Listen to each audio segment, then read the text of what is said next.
Hello and welcome to the Daily Aus. I'm Zara. I'm Billi. It's now been a couple days since Donald Trump was elected the 47th President of the United States. And yes, we are somehow still talking about it. Yesterday on this podcast, we provided some reflections and some early analysis on why we think Donald Trump won and how the election played out. Today, we are answering your questions. Okay, Zara, the first question that we got a lot, I think it was every second question that we got, is how does this result, how does Donald Trump becoming president impact us in Australia? Yeah, look, I think that it's no surprise that this would have been the most common question asked because between the, you're not the Daily America was, explaining why US politics actually matters to us here in Australia. And I know that we touched on it a little earlier in the week with another podcast, so I'll play you a bit of that. But let's first start with the economy. It was Donald Trump's biggest talking point throughout the election, and it's probably going to be his top priority as president. I'm going to play you a quick grab of what Planet America host Chaz had to say when Em asked him this question earlier about what the impact of a Donald Trump presidency would be on the Australian economy. Trump is obsessed with tariffs and he can do them by himself. He can lay tariffs down as much as he likes, according to American law. So Congress can't stop him. What that means is Australia, we export a lot to America and we also export to a lot of other countries that also trade with America. So if Trump cuts off America from the rest of the world as far as trading goes, that creates a lot of potential opportunities for Australia with those other countries. Trading opportunities with, say, China and with Asia, with Japan, countries like that. There's also the opportunities we have with America, like Trump has notoriously fought with a bunch of other countries in the past, and I expect this term wouldn't be any different. But if you get on his good side, there's opportunities there in store for you as well. So maybe if right now we've got a Labor government, which probably won't help with Trump, but if Australia can get on his good side and can suck up to him just the right way, that could potentially provide opportunities for Australia as well. So okay, so basically the TLDR on tariffs, because I feel like that's not something that we talk a lot about.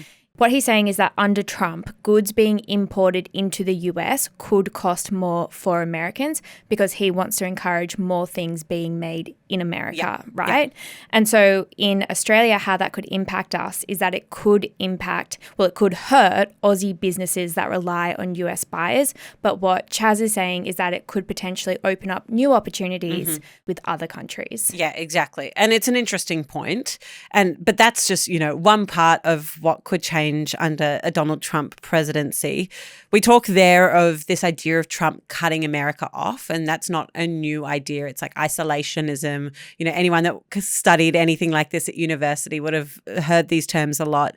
But another way that manifests is with things like climate action. So Donald Trump, the last time around when he was president, he withdrew the US from the Paris Agreement, which is basically a big agreement that a lot of countries have signed to take steps to curb the effects of climate change. He withdrew the US, and we're expecting more of that sort of action this time around, of withdrawing from global agreements, especially as it pertains to climate action, because we know that he said that he'll invest more in fossil fuels and those sorts of industries in the US. It could be something that it might not have an immediate impact, but more of a long-term impact that we might not know for decades. Exactly. Now, Billi, we'll go on to the next question because we've got a lot to get through. A big question that came up was around Project 2025, and we've spoken about this before, so we'll throw a link to that in today's show notes if you need to get up to date. But will Donald Trump actually implement Project 2025? Yeah, so if you haven't heard of Project 2025, it is a set of conservative policy recommendations for President-elect Donald Trump. And it was set out when they were preparing for a potential Trump presidency. And obviously now we know that that will definitely happen. So it's basically just an outline of proposals that was organised by a place called the Heritage Foundation. So they are a right-wing policy advocacy group who have helped shape the policies of Republican presidents since Ronald Reagan. who was the president in the US in the 80s. So they have a really long history of recommending policies for Republican presidents and then those Republican presidents implementing their recommendations. And certainly they have that relationship with Trump. So actually when Trump was elected in 2016, by 2018, the Heritage Foundation said that of the 300 policy recommendations they had made to the Trump administration at the time, he had adopted 2/3 of them as well. So there is a history there of the Heritage Foundation working with Donald Trump. In terms of what they want to do this time, they've basically put together a plan for how Trump can make really big policy changes in areas like immigration, abortion, defense. There were also some tax recommendations. It is important to acknowledge, though, that consistently throughout the campaign, Trump really tried to distance himself from Project 2025. That is despite the fact that a lot of his closest advisors did work on these policy recommendations, but he just consistently denied that he was part of it. Basically, in terms of the actual question of whether he can implement Project 2025, the answer is yes, particularly if the Republican Party has control of the Senate and the House of Reps. At the time of recording, we know that they do have control of the Senate. We're still waiting to hear on the House of Reps, but the Republican Party is ahead. Yeah. Okay. So there would be really, if Trump wanted to, there would be a full mandate there to implement Project 2025. But we have heard time and time again that that's not what he wants to do. Yeah. Although his policy recommendations are quite aligned with Project 2025. Yeah. Okay. Next question. Zara, what will the impact of Donald Trump's presidency be on global wars? Small question. Yeah, so we got this question asked about both Ukraine and the war in Gaza. When Donald Trump got up the other night and declared victory, as part of the early part of his victory speech, he said he will stop the wars. So that was very clearly something that was front of mind. And we knew that throughout the campaign. When you and I sat here and did a podcast about the presidential debate, we spoke about the fact that Trump had said that he would end the Russia-Ukraine war before he actually gets into office. So when he said that back during that debate, he was saying that this period between now and January, when he becomes president officially, he thinks that he can stop the war in Ukraine by then. Big claim. Big claim. I mean, this is a war that's been going on for years, and he is saying that as president, he can put an end to that. I think in a kind of very literal, immediate sense, we can expect to see the support for Ukraine lessen because Donald Trump has said time and time again that he does not believe that funding that is going to Ukraine should be sustained at the level that it is at. So you're saying that we can expect to see the support or the financial support from the US to Ukraine to lessen? Correct, exactly. I mean, that's what we've been told so far from Donald Trump. He could always change his mind, but that's at least the sense that we're getting. In terms of the war in Gaza, there have been kind of less concrete commitments made about when and how that war could really come to an end. But Trump is a staunch supporter of Israel, as is Kamala Harris, it should be said. But he is also much more politically aligned to the Prime Minister of Israel and has a close relationship with him. So I think under a Trump presidency, we can really expect to see Israel emboldened, strengthened, because of that relationship and the kind of political alignment of the right-wing leaders there. Again, big claim. I guess time will tell whether he can deliver on that commitment. All right. So next question, bit of a change of pace. We got this one a lot as well. How was a convicted criminal allowed to run for president? This one's actually a very easy one to answer because basically there's nothing in the US Constitution that prevents a convicted criminal from running for president. All right, well, quick and easy answer there, Billi. On to the next one then. What happens to Donald Trump's legal cases now that he is president-elect? From a quick and easy one to a very long and complicated one.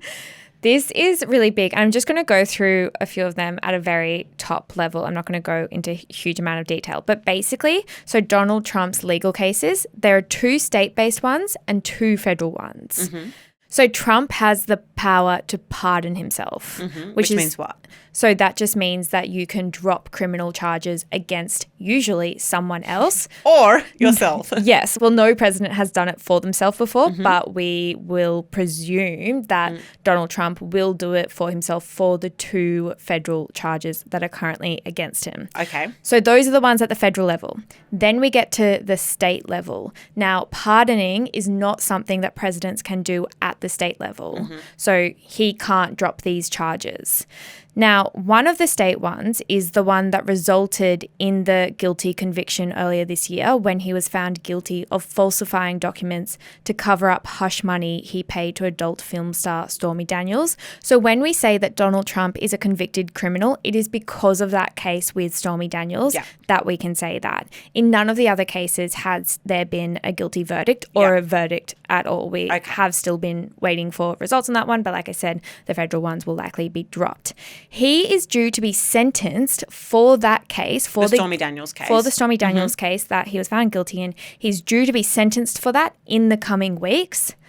I have no more notes on that. Yeah. I guess we'll wait and see. Yeah, check back in a few weeks. Yeah, I guess it's going ahead, but we just have no idea. An incredibly unique situation we find ourselves in, or rather an incredibly unique situation that Donald Trump finds himself in. Yes. Okay, I want to go quickly back to policy because we got quite a few questions about abortion. It was obviously a big talking point during the election. And so the question that we got a lot was, does Donald Trump have the power to enact a national abortion ban?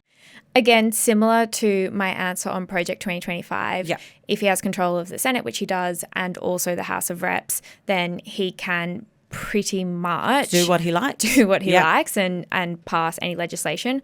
But on this topic of a national abortion ban, he has consistently said that he will not do that and that his position is that abortion should be an issue that is up to the states, and that is how he plans to leave it.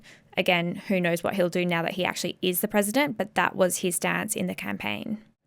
Next question we got, Zara, is it a coincidence that Trump has run 3 similar campaigns but has only lost to a man? So they're saying that in 2016, Donald Trump won against Hillary Clinton. In 2020, he lost to Joe Biden, and now he has won against Kamala Harris. Yeah, I mean, it's a really interesting question. I think that it is probably a bit too simplistic to put it down to that or to really answer that. It's difficult. There are so many variables. You know, there was COVID, there's the economy, there's international conflict. There's so much that goes into how and why people choose their president. But I did think that this was an interesting question to highlight the differences between Hillary Clinton and Kamala Harris's campaigns. And you and I were talking about this.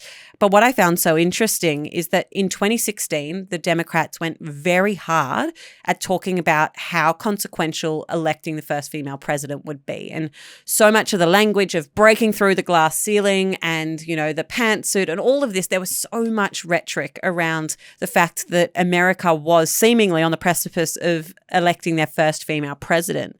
Obviously, that didn't eventuate. That's not what happened, and Donald Trump won in that election.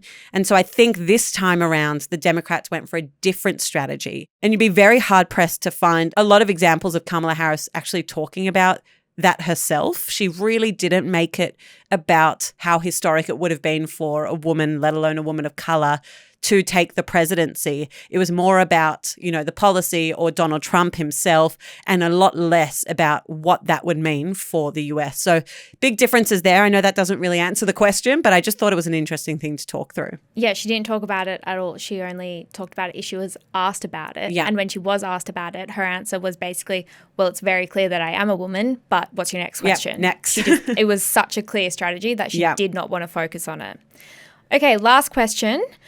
Someone wanted to hear what Joe Biden, the current president, had to say and what we know about this transfer of power from now until January. Yeah, so Joe Biden released a statement yesterday, our time, in which he only spoke about Kamala Harris. He, in the whole statement, did not reference the president-elect once, which I thought was very interesting. I'll read you a quote of what he said. He said, "As I've said before, selecting Kamala was the very first decision I made when I became the nominee for president in 2020. It was the best decision I made. Her story represents the best of America's story, and she made that clear today. I have no doubt that she'll continue writing that story." So it was very much a positive, uplifting thing about Kamala Harris. But as we know, Joe Biden remains in office until January, as does Kamala Harris as the vice president. Harris did call Donald Trump before she got up and spoke publicly, conceding to him privately, and they had a phone call there where she committed to the peaceful transfer of power, which just means that she will, not stand in the way of there being any transfer between Joe Biden and Donald Trump. Interestingly, as just a fun fact to end on, Kamala Harris is going to have to be the person to certify the election and to certify Donald Trump's presidency. Back in 2020, that was Mike Pence's job, the then vice president. We know, obviously, that there was a lot of controversy that emerged. That was January 6th insurrection. We understand that that won't be the case given Harris's commitment, but, just an interesting position that she finds herself in months after having lost an election to Donald Trump. So interesting, and there's still so much that we haven't even got into, but that is all we have time for today. If you do have any other questions, please DM us on Instagram or send us an email or however you want to contact us. That wraps up our US election coverage on this podcast, at least for this week. Thank you so much for choosing to listen to us today and yesterday and this week. Like I said yesterday, our pod numbers have never been higher, and it's not lost on us that you are choosing to listen to the Daily Aus podcast when right now there is so much content that you could be consuming. Thank you so much. We hope you have a lovely weekend, and we'll be back again tomorrow.